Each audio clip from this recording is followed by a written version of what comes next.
Welcome to M candle दोस्तों, channel में आपका स्वागत है। आज निफ्टी ने फिर से 200 से ज़्यादा पॉइंट्स की बढ़त के साथ क्लोजिंग दी है, जो कि बहुत ही स्ट्रॉन्ग साइन है स्ट्रेंथ का। और आज निफ्टी ने भी 200 डीएमए को, डेली मूविंग एवरेज को पार कर लिया है, जिसका मतलब ये है कि अब ये अपने बियरिश ट्रेंड को छोड़ रही है।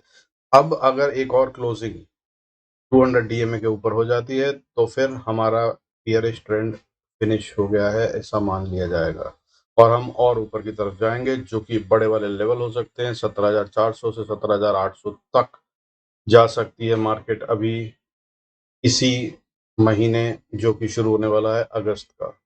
और अगर नहीं तो ये यहीं से रिवर्सल भी ले सकती है, अगर ये फॉल्स ब्रेकआउट है तो। आइए देखते हैं कि स्थिति है क्या और आगे क्या होगा और कैसे हमें ट्रेड करना है। बिफोर वी मूव फर्दर, आपसे रिक्वेस्ट करता हूं, गो थ्रू द डिस्क्लेमर। जरूरत हो तो वीडियो को पॉज कर देखें। अभी देखिए, एफआईआईज ने आज फिर बाइंग करी है। फ्राइडे को एफआईआईज ने 1046 करोड़ की बाइंग करी है, 1046 करोड़ की बाइंग। और डीआईआईज ने लेस देन 1 करोड़ की सेलिंग करी है, 0.91 करोड़ की सेलिंग, जो कि बहुत ही स्ट्रॉन्ग स्ट्रेंथ का साइन है, क्योंकि एफआईआई सेल कर रहे थे, इसलिए मार्केट ऊपर नहीं बढ़ पा रही थी। हालांकि डीआईआईज लगातार बाइंग कर रहे थे। अगर बात करें जुलाई महीने की, तो जुलाई महीने में लोएस्ट सेलिंग आई है एफआईआई से, जो है 6,567 करोड़, 6,567.71 करोड़, जो कि पिछले महीने के मुकाबले में ऑलमोस्ट 12% के आसपास या 13% बनती है।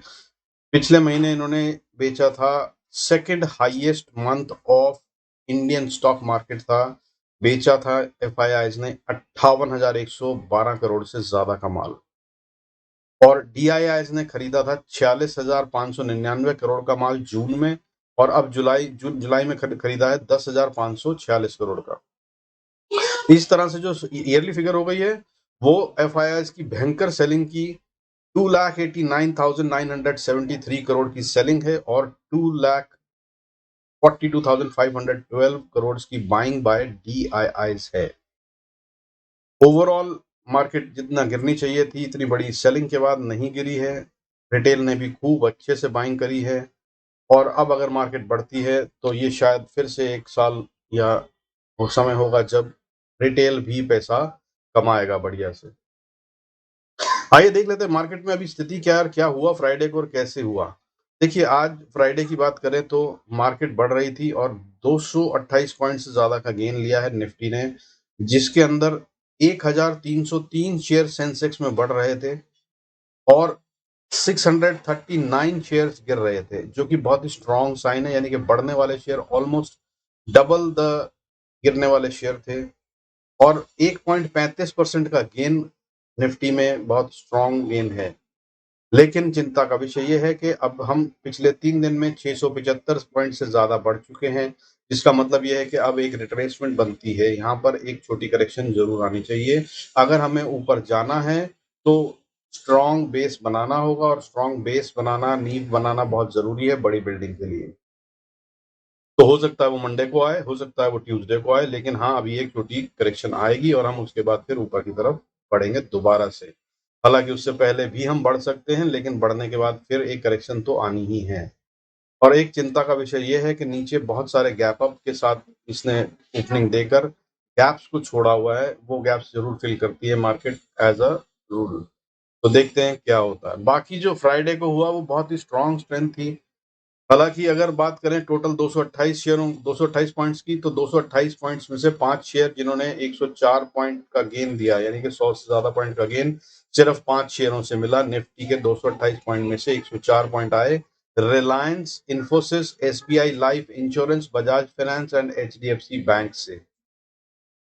रिलायंस बढ़ा 1.57%, जिसने 24% का गेन दिया, निफ्टी को बढ़ने में मदद करी पॉइंट्स में।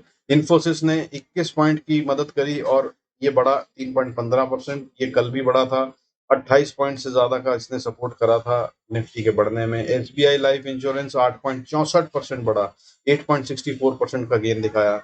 बजाज फाइनेंस बहुत स्ट्रॉन्ग दिख रहा है, ये भी 1.87% बढ़ा। एचडीएफसी बैंक काफी टाइम से पिटा हुआ है, और अगर ये बढ़ना शुरू करता है तो बैंक्स को भी ऊपर ले जाएगा, ये भी बढ़ा और इन सब ने मिलकर निफ्टी को 228 पॉइंट का गेन दिया। इसके अलावा बढ़ने वाले जो शेयर थे वो मेटल सेक्टर में बहुत अच्छी तेजी थी। टाटा स्टील 7.22% बढ़ा है। डॉक्टर लाल पैथलैब 7.42% बढ़ा है। Info edge, GMR infra, Hindalco, IRCTC, sun pharma, rain industry, ये सब शेयर बढ़ने वाले शेयरों में थे जो कि बहुत अच्छी बढ़त दी है, जिन्होंने कंट्रीब्यूट करा है। अच्छा, मेटल सेक्टर में मैं कह रहा हूँ कि बहुत अच्छी बढ़त है, बहुत स्ट्रेंथ दिखी। टाटा स्टील 7.22% बढ़ा, लेकिन अब इसके बाद जेएसडब्ल्यू स्टील पे नजर रखिएगा। ये बढ़ने वाले शेयरों में एक हो सकता है जो कि ब्रेकआउट के पास खड़ा है। अगर ब्रेकआउट आता है तो अच्छी बढ़त दे सकता है, आप नजर बनाए रख सकते हैं। इसके अलावा दूसरा शेयर जिस पे आप नजर रख सकते हैं अगस्त के महीने के लिए और अगले हफ्ते के लिए, वो है कोल इंडिया। कोल इंडिया भी अपने ब्रेकआउट पे खड़ा है। अगर ये ऊपर की तरफ जाता है अब तो बहुत बहुत अच्छी स्ट्रेंथ है इसमें। ये करीब करीब 30-40 रुपए ऊपर जा सकता है और अगले महीने ही जा सकता है। नजर बनाए रखिएगा दोनों शेयरों पे, JSW steel and Coal India, बहुत अच्छी बढ़त दे सकते हैं। इसके अलावा आईटीसी एक अच्छा शेयर है। अगर ये भी ब्रेकआउट दे देता है तो ये भी बहुत अच्छा गेन दे सकता है। अगर इसको आप 1 साल के लिए होल्ड करते हैं तो ये यहाँ से 30, 40, 50% तक का गेन दे सकता है बड़े आराम से, अगर ये ऊपर की तरफ बढ़ता है तो नजर बनाए रखिए। लॉन्ग टर्म के लिए मैं बोल रहा हूँ आईटीसी, अगले महीने के लिए बोल रहा हूँ कोल इंडिया और JSW steel. Hope this will help you do good trades. अब गिरने वाले शेयरों में या सेक्टरों में बात करें तो कल यानी कि फ्राइडे को, या आज की बात करें फ्राइडे की, तो पीएसयू बैंक्स के अलावा सब कुछ बढ़ रहा था। पीएसयू बैंक सेक्टर था जो कि गिर रहा था। पीएसयू बैंक के गिरने की वजह से बैंक निफ्टी उठ नहीं पाया।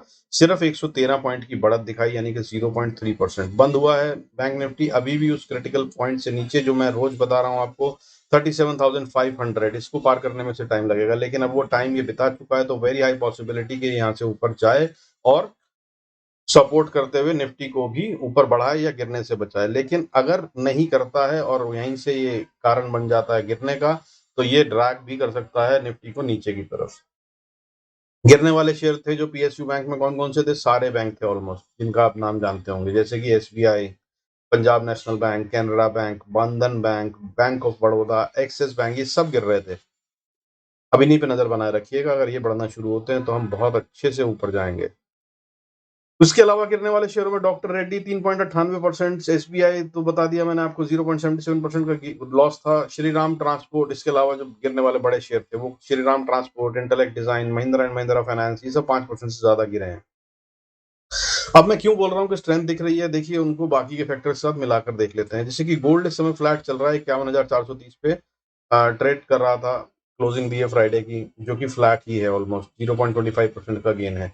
लेकिन सिल्वर ऊपर बढ़ रहा है, लगातार बढ़ रहा है। अभी इसने क्लोजिंग दी है जो फ्राइडे को, वो दी है 58,352, यानी कि 1.27% का गेन। इससे पहले भी 3-4% बढ़ा था ये।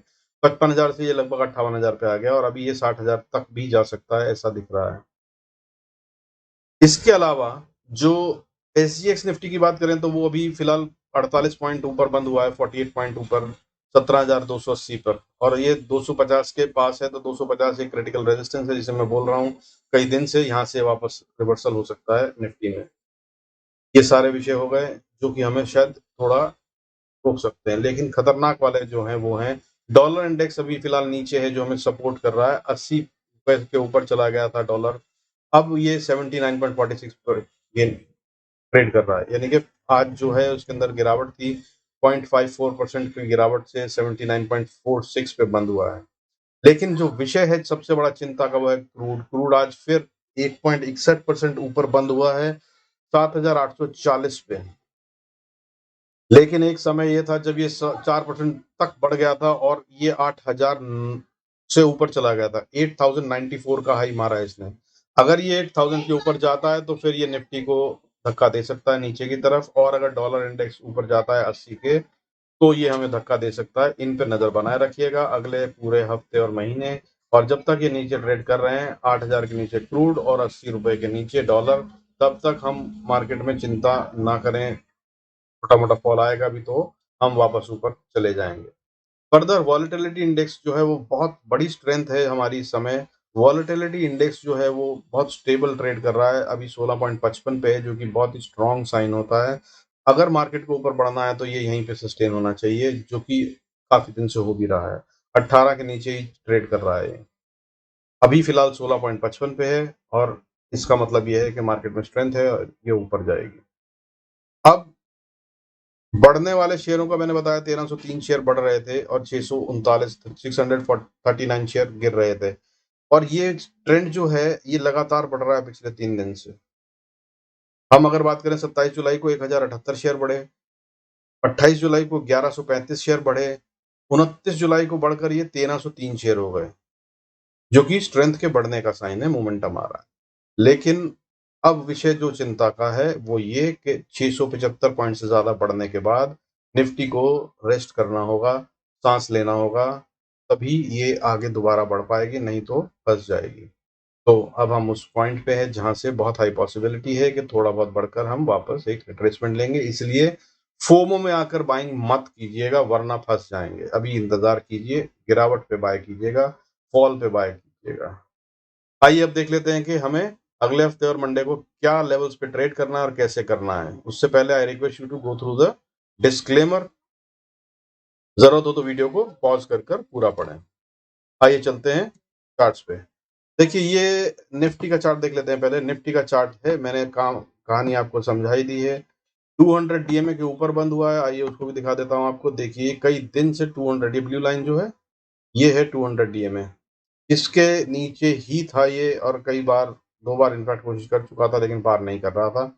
और अब इसने इसको ओपनिंग ही दी थी 200 डीएमए के ऊपर आज, और उसके बाद इसने इसको सस्टेन करा है। अब एक और अगर क्लोजिंग इसके ऊपर आ जाती है, इसके ऊपर यानी कि 17,000 के ऊपर ही दूसरी क्लोजिंग भी दे देता है ये एक और दिन की, तो फिर हम ऊपर ही जा रहे हैं अच्छे से, और ये ट्रेंड कंफर्म हो जाएगा कि बियरिश ट्रेंड खत्म हो गया।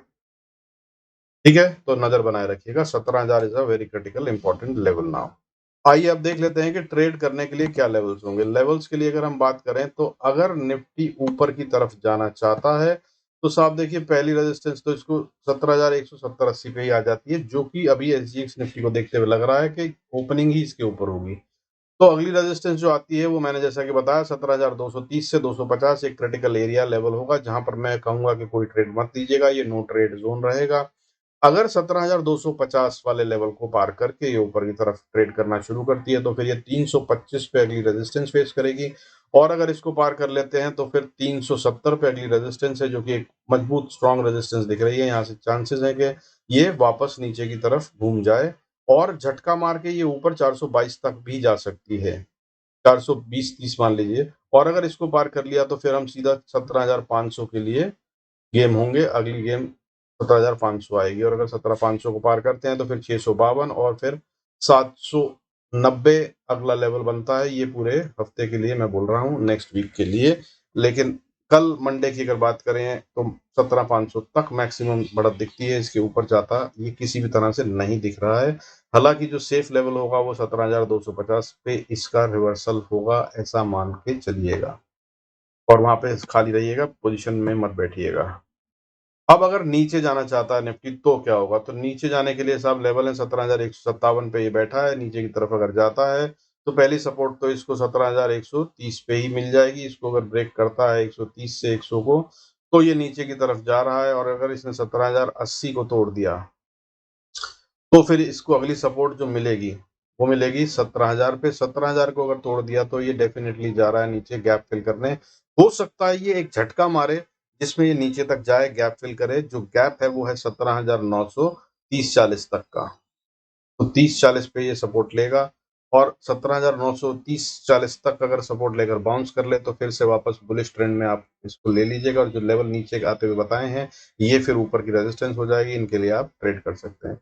लेकिन अगर 17,920 को तोड़ दिया, 900 को तोड़ दिया मान लीजिए, तो फिर ये नीचे जा रहा है, और ये फिर अगला लेवल जो सपोर्ट का पाएगा वो क्रिटिकल सपोर्ट 17,850 की है। यहाँ से बहुत जरूरी है कि ये बाउंस करे, नहीं करा तो ये जो हम मान रहे हैं कि बुलिश ट्रेंड शुरू हो गया है ये खत्म हो जाएगा माना जाएगा, या ये शुरू नहीं हुआ है माना जाएगा, क्योंकि 850 के नीचे फिर से ये वीकनेस वाली स्थिति में आ जाएगा, और फिर उस पर जो सपोर्ट्स आएंगी वो अगली सपोर्ट आपको 17,750 और फिर 17,710 पे आएगी, और उसके बाद फिर ये गैप फिल करने की कोशिश करेगा तो 650 तक जा सकता है, और उसके बाद फिर जो स्ट्रॉन्ग सपोर्ट जहां से इसको वापस बाउंस करने की हाई प्रोबेबिलिटी है वो है 16,600 590।